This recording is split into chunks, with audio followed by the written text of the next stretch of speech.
जय हिंद दोस्तों।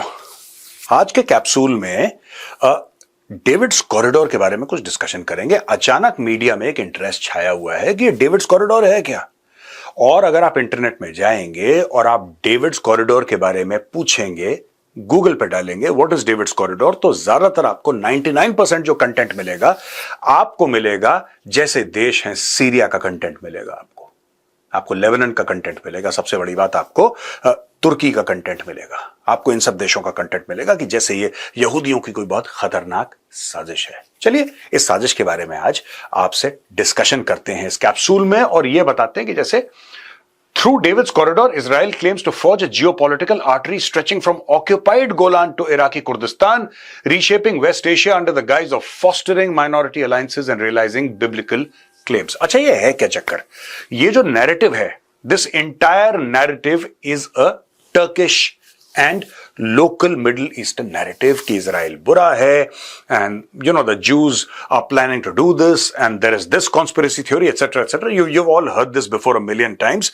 This is how at least the Turkish and some Muslim states there choose to identify Israel as. Now Israel is fighting a war for its survival and has been fighting a war for thousands of years. Modern state of Israel came into being in 1948, but more of that later. मैं आपको और detail में बताऊंगा।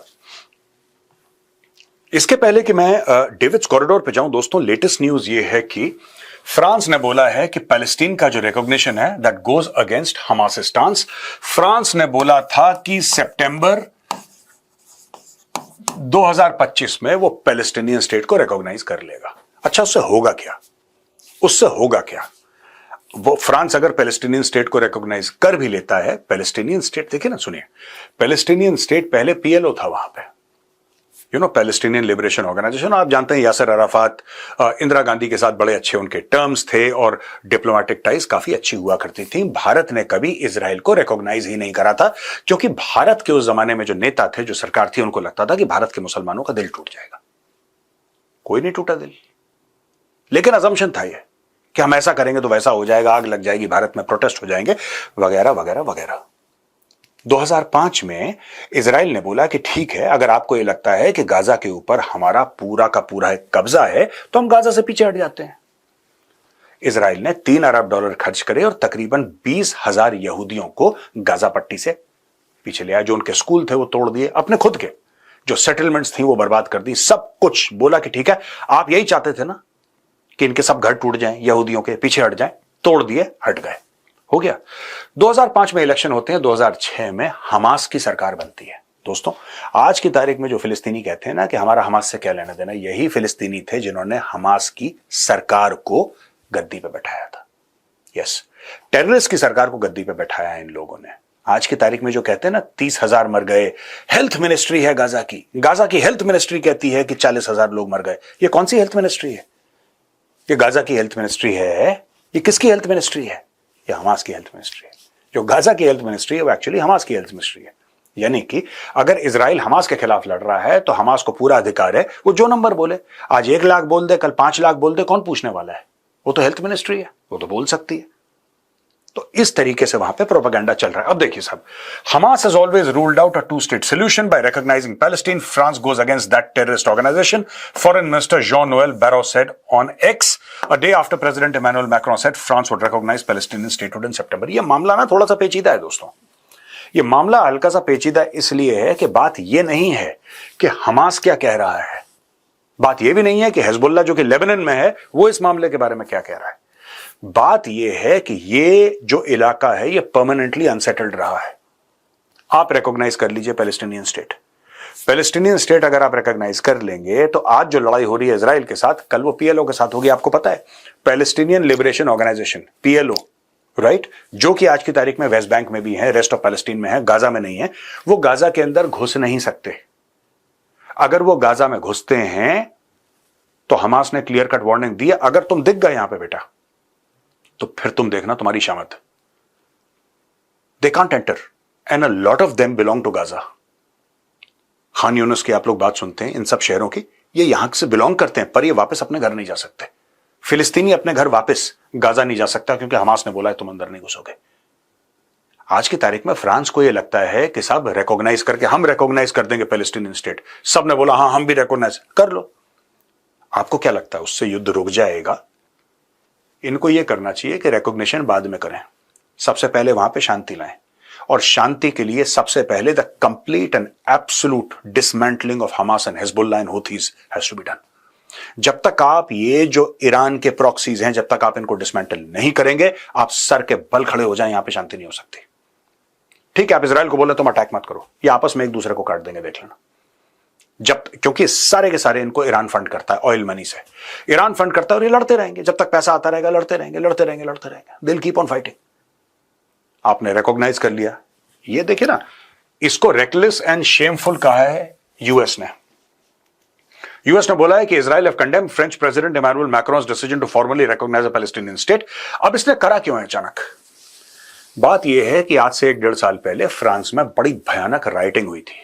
एक Moroccan young man था जिसको police ने मार दिया, तो वहां पे हजारों कारों में आग लगा दी, कई 100 बिल्डिंगें, चर्च तबाह कर दिए, म्यूजियम्स तबाह कर दिए, क्योंकि वहां पे मुस्लिम इमिग्रेशन जो है वो इतना ज्यादा हुआ है फ्रांस में, खासतौर से मोरक्को से, पैलेस्टीन से और इन सब इलाकों से, सीरिया से, यमन से, इतने ज्यादा लोग वहां पे अरब कंट्रीज के भर गए हैं कि वहां पे अब फ्रांस से संभालते नहीं संभल रही बात, और वो लोग आके जम गए हैं, उनके बच्चे हो गए, उनके बच्चों ने स्कूल जाना शुरू कर दिया, अब दे आर सेटल्ड देयर, अब वो वहां से हटने का नाम नहीं ले रहे।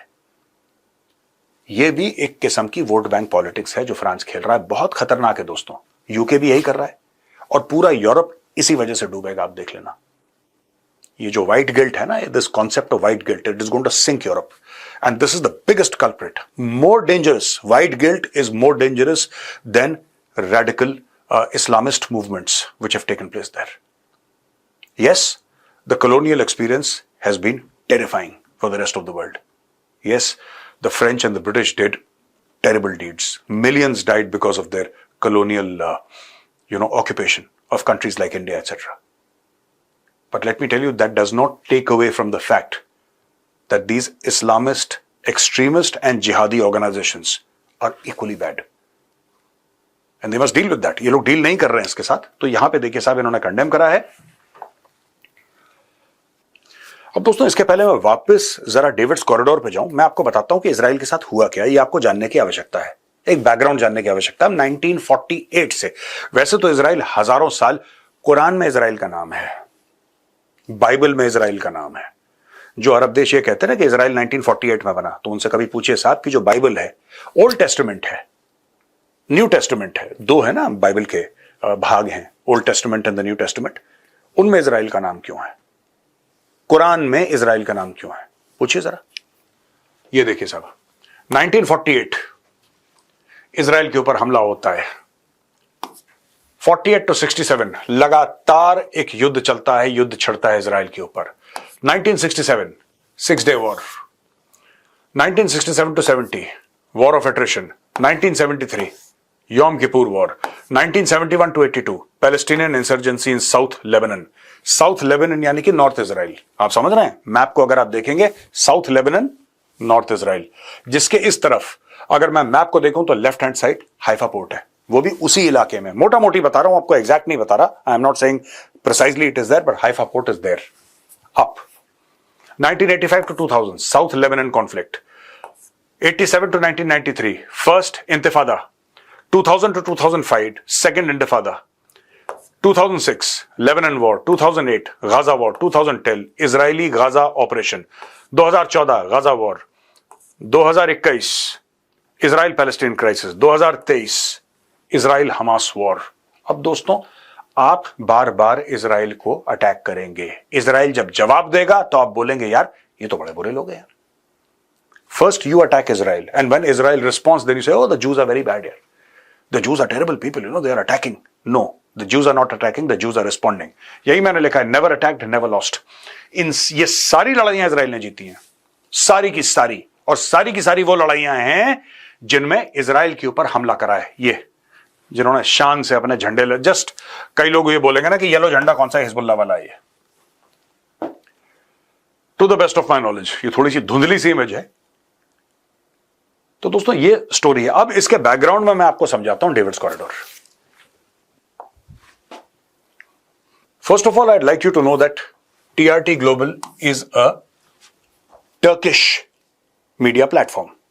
Therefore, everything that is written here is Turkish propaganda. Let me write it here.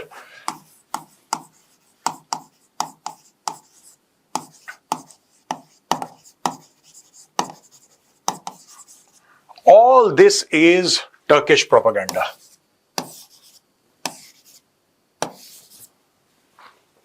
But it's important that you know what the enemy is thinking. And I'm using this word enemy for Turkey very, very carefully. These are the people who supplied the drones to Pakistan and supplied manpower. So you know what my political and my geopolitical position is in this entire matter. Right?